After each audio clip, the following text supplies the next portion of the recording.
Hi friends, कैसे हैं आप सब। वेलकम बैक टू फिल्मी फसाने विद प्रिंस। स्वागत है आप सभी का। आई होप अच्छे ही होंगे। आज के एपिसोड में हम बात सिनेमा के किसी दौर की नहीं करेंगे। हम बात करेंगे एक ऐसी संस्था के बारे में जिस संस्था का सिनेमा के विकास और उत्थान में बहुत ही ज़्यादा महत्वपूर्ण योगदान रहा है। मेरे पीछे आप जो बड़ी सी बिल्डिंग देख रहे हैं, NFDC, national film development corporation, Indian cinema के विकास में, खासतौर से पैरेलल सिनेमा, समानांतर सिनेमा के विकास में NFDC का बहुत महत्वपूर्ण योगदान रहा है। बहुत सारी फिल्में ऐसी हैं, बहुत सारे फिल्मकार हैं, बहुत सारे कलाकार हैं जो शायद व्यावसायिक सिनेमा में कभी भी वो मुकाम नहीं हासिल कर पाते, उनको वो जगह नहीं मिलती। लेकिन NFDC के प्रयासों की वजह से उनको पहचान मिली, राष्ट्रीय, अंतर्राष्ट्रीय। और दूसरी खुशी की बात यह है, actually today is the happiest day of my life, क्योंकि आज यहाँ पर एक मेरी जर्नी शुरू हो रही है और एक जर्नी ख़त्म हो रही है। जर्नी की बात हो रही है तो थोड़ा सा अपने बारे में बताना चाहता हूँ। मैं सूरज प्रिंस उत्तर प्रदेश का रहने वाला हूँ। ज़िला शाहजहाँपुर, तहसील पुवाया, छोटा सा गांव है सुजानपुर। तो जब मैं 7वीं 8वीं क्लास में पढ़ रहा था तो मैंने मिथुन सर की फिल्में बहुत ज़्यादा देख ली थी। शेरा, चीता, कसम पैदा करने वाले की, माँ कसम, परम धर्म, एंड माई फेवरेट चांडाल एंड ज्वालामुखी ऑल्सो। तो 8वीं क्लास तक आते आते मेरे ऊपर मिथुन सर का ऐसा सुरूर चढ़ चुका था कि मेरे लिए मतलब पाना भी तुम, खोना भी तुम, हंसना भी तुम, रोना भी तुम, सब कुछ मिथुन हो गए थे। तो जब मैं 8वीं क्लास में आया और मैंने सोच लिया था एक्टर बनने का, एक्चुअली एक्टर नहीं, मिथुन जैसा हीरो बनने का, तो मुझे पता चला कि मिथुन सर FTII से हैं। तो मैंने मम्मी पापा को बोल दिया कि 8वीं क्लास में मुझे तो FTII जाना है। और थोड़ा सा सौभाग्यशाली हूँ इस चीज़ में, किस्मत अच्छी है मेरी कि मेरे ऊपर मेरे टीचर्स का आशीर्वाद रहा, मम्मी पापा का आशीर्वाद रहा, मेरे दोस्तों की दुआएं रहीं, फैमिली का सपोर्ट रहा कि मुझे इस इंस्टीट्यूट में पढ़ने का सौभाग्य मिला। तो आज एज ए स्टूडेंट यहाँ पर मेरी FTII के एज ए स्टूडेंट मेरी जर्नी यहाँ पर ख़त्म होती है, क्योंकि 2 साल के कोर्स में हमारा जो लास्ट में एक्टिंग डिप्लोमा होता है उसकी स्क्रीनिंग आज यहाँ पर होगी। उसके बाद हम लोग पास आउट घोषित कर दिए जाएंगे और दूसरी जर्नी जो मेरी शुरू होगी वो एज एन एक्टर मुंबई में शुरू हो जाएगी। तो आज के एपिसोड में हम बात करेंगे NFDC के बारे में, और दूसरी जो डिप्लोमा फिल्म स्क्रीनिंग हो रही हैं उनके बारे में, और तीसरा अगर शायद टाइम मिला तो मैं आपको अपने दोस्तों से मिलाऊंगा, अपने बैचमेट से मिलवाऊंगा। तो चलिए शुरू करते हैं आज की जर्नी।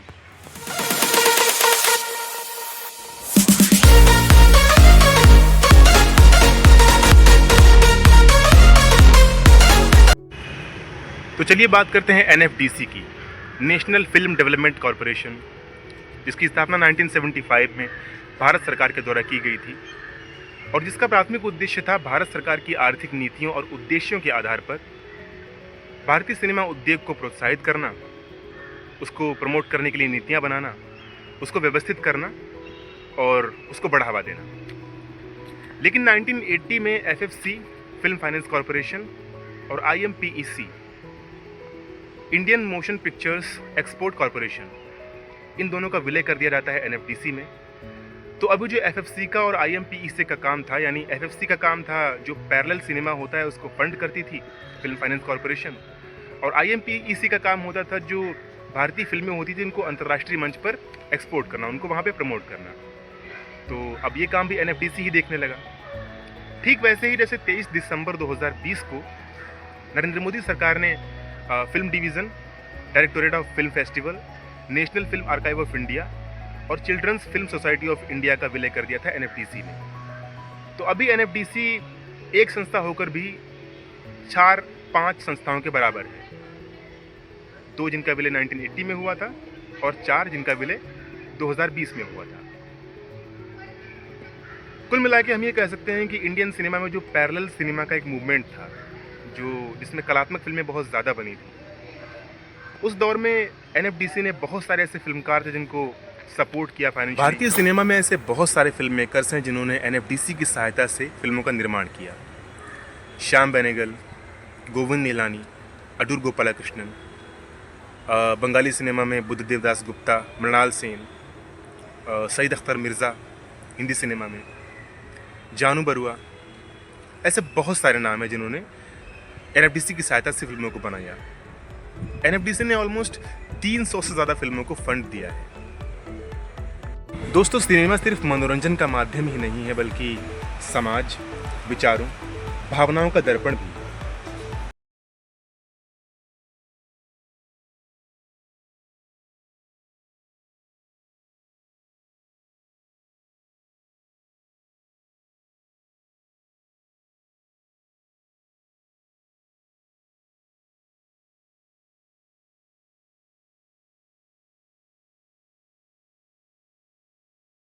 जहाँ व्यावसायिक सिनेमा हमेशा से लाभ और हानि पर ही केंद्रित रहता है, वहीं पर एनएफडीसी ने विचारों को, भावनाओं को और सामाजिक जिम्मेदारी को प्राथमिकता दी।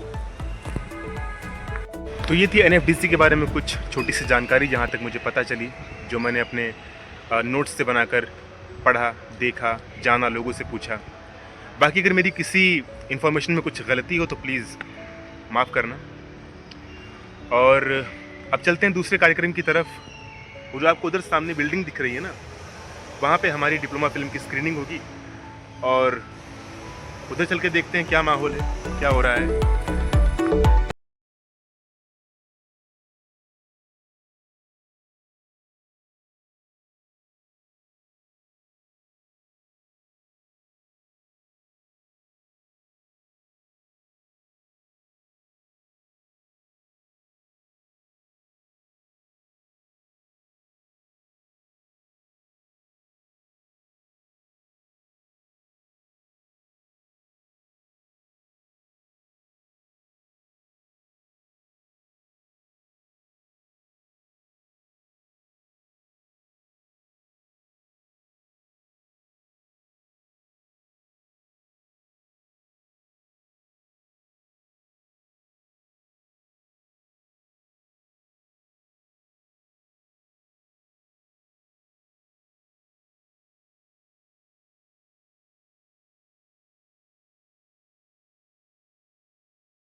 ये रहा फाइनली हमारी फिल्म का poster. 2022 acting batch first diploma film Vijay Dutt को प्यास क्यों लगती है। इसके डायरेक्टर हैं श्री संदीप चटर्जी जी, जो film and television institute of India में डायरेक्शन डिपार्टमेंट के एचओडी हैं। और दरअसल ये फिल्म गुरुदत्त के जीवन पर है, उनको एक ट्रिब्यूट के रूप में बनाई गई है। गुरुदत्त के 2025 में 100 साल पूरे हो रहे हैं, तो ये एक तरीके से उनको ही श्रद्धांजलि है। और अगर आपने गुरुदत्त की प्यासा फिल्म देखी हो तो उसमें उनका नाम विजय होता है, तो कहीं ना कहीं ये सिंबॉलिकली उनके लिए ही, उनके जीवन की कहानी को ही दिखाती है। और ये दूसरी फिल्म है अंतर्द्वंद, जिसके डायरेक्टर हैं श्रीमान चंद्रवंशी जी, जो 2017 के FTI से ही डायरेक्शन डिपार्टमेंट के पास आउट हैं। ये भी काफ़ी खूबसूरत फिल्म है। इसमें मनुष्य की ज़िंदगी में जो अंतर्द्वंद होते हैं कि वो करना कुछ और चाहता है, कर कुछ और देता है, सोचता कुछ है, करता कुछ है, बहुत सारी उलझनें होती हैं। तो काफ़ी खूबसूरत फिल्म है ये भी, अंतर्द्वंद। मुझे जब भी लिंक मिलेंगे मैं दोनों के शेयर करूँगा, आप प्लीज़ ज़रूर देखना। और ये इस हॉल के अंदर कुछ फ़ोटोज़ लगे हुए हैं, कुछ दिग्गज अभिनेताओं के, कुछ बहुत ही मेमोरीज हैं। खूबसूरत माहौल है यहाँ का एकदम। आप चारों तरफ सिनेमा की यादों से, सिनेमा के तार से जुड़े हुए रहते हैं। हर तरफ आपको कोई ना कोई चीज़ सिनेमा की मिल जाएगी। और ये भैया थे, इन्होंने काफ़ी अच्छा खाना खिलाया था हमको, अभी कुछ पी रहे हैं। यहाँ पर ये FTI के VC वाइस चांसलर, रजिस्ट्रार और काफ़ी लोग यहाँ पर वेट कर रहे हैं कब स्क्रीनिंग शुरू होगी। ये सामने ही पोस्टर लगा हुआ है और इसी के राइट साइड में हमारी फिल्म की स्क्रीनिंग होने जा रही है, यहीं पर ऑडिटोरियम में होगी। Hitting up the boulevard, see the palm trees glow. Caddy drop top, got the rims on shine. West Coast living where it's always fine. Barbecue grilling, got the smoke in the air. Neighbors pulling up, good vibes everywhere. Talk box singing, let the synthesizer play.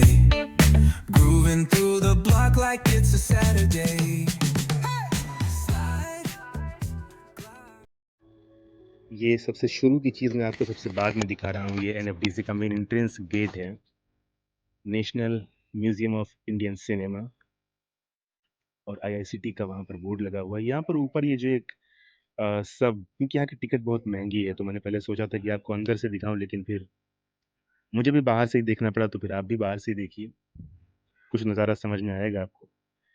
बाकी आप जब भी आएँ यहाँ पर तो museum ज़रूर जाएं। थोड़ा महंगा है, लेकिन आई एम श्योर अच्छा होगा तभी महंगा है। ये कुछ खूबसूरत नज़ारे अंदर म्यूज़ियम के, झलकियाँ, सिनेमा के शुरुआती दिनों की कुछ यादें, सिनेमा के दिग्गज जो रह चुके हैं उनकी कुछ मेमोरीज़ यहाँ पर संरक्षित हैं। तो जो लोग सिनेमा के शौकीन होते हैं, जिनको सिनेमा बहुत पसंद होता है, वो लोग यहाँ आते हैं और देखते हैं। काफ़ी पुरानी फ़िल्में भी यहाँ पर प्रिज़र्व की जाती हैं, मिलेंगी यहाँ पर आपको। और यहाँ पर ये टिकट प्राइस भी दिखा रहे हैं कि किसके लिए कितना है। फ़ॉरेन से जो लोग आते हैं उनके लिए अलग होता है, जो इंडियंस होते हैं उनके लिए अलग होता है। तो आप देख सकते हैं, काफ़ी महंगा है टिकट यहाँ का।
ये थी आज की वीडियो। आई होप आपको मज़ा आया होगा, अच्छी लगी होगी, कुछ इंटरेस्टिंग चीज़ें पता चली होंगी। मिलते हैं जल्दी किसी नए वीडियो के साथ, तब तक आप अपना ध्यान रखिए।